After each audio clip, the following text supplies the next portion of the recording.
Indian film ఇండస్ట్రీలో ఈ సినిమాను వెండితెరపై చూడాలని చాలా మంది నటుల కోరిక. ఇక ఈ సినిమాలో నటించాలని కొంతమందికి చిరకాల కోరిక. నిజానికి ఇండియన్ ఫిలిం ఇండస్ట్రీలో పౌరాణిక సినిమాలకు మంచి క్రేజ్ ఉంది. మైథలాజికల్ మూవీస్ కి మంచి రెస్పాన్స్ వస్తుంది. నితీష్ తివారీ డైరెక్షన్ లో రానున్న రామాయణం సినిమాపై భారీ అంచనాలున్నాయి. దీంట్లో రామునిగా రణబీర్ కపూర్, సీతగా సాయి పల్లవి, రావణునిగా యష్, ఆంజనేయుడిగా సన్నీ డియోల్ నటిస్తున్నారు. రీసెంట్ గా వచ్చిన ఫస్ట్ గ్లింప్స్ వైరల్ అయ్యాయి. అయితే ఇదే ట్రెండ్ ఫాలో అవుతూ తన డ్రీమ్ ప్రాజెక్ట్ మహాభారతంను అనౌన్స్ చేశాడు బాలీవుడ్ సీనియర్ హీరో ఆమిర్ ఖాన్. ఇక విషయంలోకి వెళ్తే భారతం తెరకెక్కించడం అనేది ఆమిర్ ఖాన్ డ్రీమ్ అన్న సంగతి తెలిసిందే. తాజాగా ఆమిర్ ఖాన్ తన నెక్స్ట్ ప్రాజెక్ట్ మహాభారతం గురించి కీలక ప్రకటన చేశాడు. అంతేకాదు ఆగస్టు నుంచే పనులు మొదలయ్యాయి. దంగల్ దర్శకుడు నితీష్ తివారీ రామాయణ చిత్రాలను 2 భాగాలుగా తెరకెక్కిస్తున్నాడు.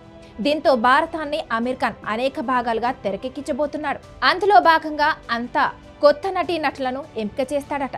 గతంలో కూడా ది ఇండియన్ ఎక్స్ప్రెస్ కి ఇచ్చిన ఇంటర్వ్యూలో అతన్ని మహాభారతం చేస్తారా అని అడగ్గా నేను ఆగస్టు నుంచి దీనిపై పని మొదలు పెట్టబోతున్నానని ఆమిర్ తెలిపారు. ఒక్క సినిమాతో మహాభారతం కథను చెప్పడం సాధ్యం కాదని, అందుకే ఇది సిరీస్ గా రాబోతుందని వివరించారు. ఇక మహాభారతం స్టోరీ ఎంతో లోతైనదని, దీన్ని చెప్పడం ఎంతో ఛాలెంజ్ టాస్క్ అని అభిప్రాయపడ్డాడు. నిజానికి చూస్తుంటే ఇండియన్ సినిమా ఇప్పుడు పూర్తిగా మైథాలజీ మాయలో పడినట్లు కనిపిస్తుంది. ఇక ఈ ట్రెండ్ పై ఎంత నమ్మకం లేకపోతే రణబీర్ రామాయణం చిత్రాలు దాదాపు 1600 కోట్లతో తెరకెక్కుతున్నాయి చెప్పండి. ఇప్పుడు ఇదే వరుసలో మహాభారతం తెరకెక్కించేందుకు సిద్ధమవుతున్నాడు ఆమిర్ ఖాన్. మహాభారతంలో ఆమిర్ ఖాన్ ఏ పాత్రలో కనిపిస్తారనే ప్రశ్నకు ఇంట్రెస్టింగ్ ఆన్సర్ ఇచ్చాడు. తాను అర్జునుడిగానో లేదా కృష్ణుడిగానో నటించడం లేదని స్పష్టం చేశాడు. ఈ సినిమాలో ప్రముఖ నటులు ఎవరు ఉండరని, కథలోని పాత్రలే స్టార్లని పేర్కొన్నాడు. పూర్తిగా కొత్త నటులతో ఈ ప్రాజెక్టు ప్లాన్ చేస్తున్నట్లు చెప్పారు. ఇక ఆమిర్ ఖాన్ మహాభారతం ప్రాజెక్టు చాలా కాలంగా చర్చలో ఉంది. ఇది కనీసం 5 భాగాలుగా వస్తుందని, ప్రతి భాగానికి సుమారు 1000 కోట్లు ఖర్చవుతుందని గతంలో వార్తలొచ్చాయి. ఇక మొత్తం ప్రాజెక్టుకు 5000 కోట్లకు పైగా బడ్జెట్ కేటాయిస్తున్నట్లు తెలుస్తుంది. ఈ ప్రాజెక్టు కోసం ఆమిర్ ఖాన్ తన production house Aamir Khan production తో పాటు మరికొన్ని అంతర్జాతీయ స్టూడియోలతో కూడా కలిసి పనిచేసే అవకాశం ఉందని సమాచారం. ఇక ఈ సినిమాకు స్క్రిప్టింగ్ పని కూడా చాలా కాలంగా జరుగుతుంది. ఈ భారీ ప్రాజెక్టు కోసం ప్రముఖ రచయితలు, సాంకేతిక నిపుణులు పనిచేస్తున్నారని తెలుస్తుంది. ఆమిర్ ఖాన్ చివరిసారిగా లాల్ సింగ్ చద్దా సినిమాలో కనిపించారు.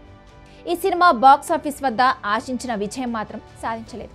అయితే ఆయన ఇటీవల నిర్మించిన సితారే జమీన్ పర్ ఆడియన్స్ ను ఇంప్రెస్ చేసింది. ఇది చాలా స్పెషల్ మూవీ. ఇది అన్ని వర్గాల ప్రేక్షకులను ఆకట్టుకుని 200 కోట్ల క్లబ్కు చేరువవుతుంది. ఆమిర్ ఖాన్ ఇప్పుడు చాలా డిఫరెంట్ స్టోరీలను ఎంచుకుంటున్నాడు. సినిమా నిర్మాణంలో కొత్త బెంచ్ మార్కులను సెట్ చేస్తాడు. మహాభారతం ప్రాజెక్టును కూడా ఇలాగే ప్లాన్ చేస్తాడని సినీ విశ్లేషకులు భావిస్తున్నారు. ఈ ప్రాజెక్ట్ ఇండియన్ సినిమా హిస్టరీలోనే ఒక మైల్ స్టోన్ గా నిలిచిపోయే అవకాశం ఉందని అంటున్నారు.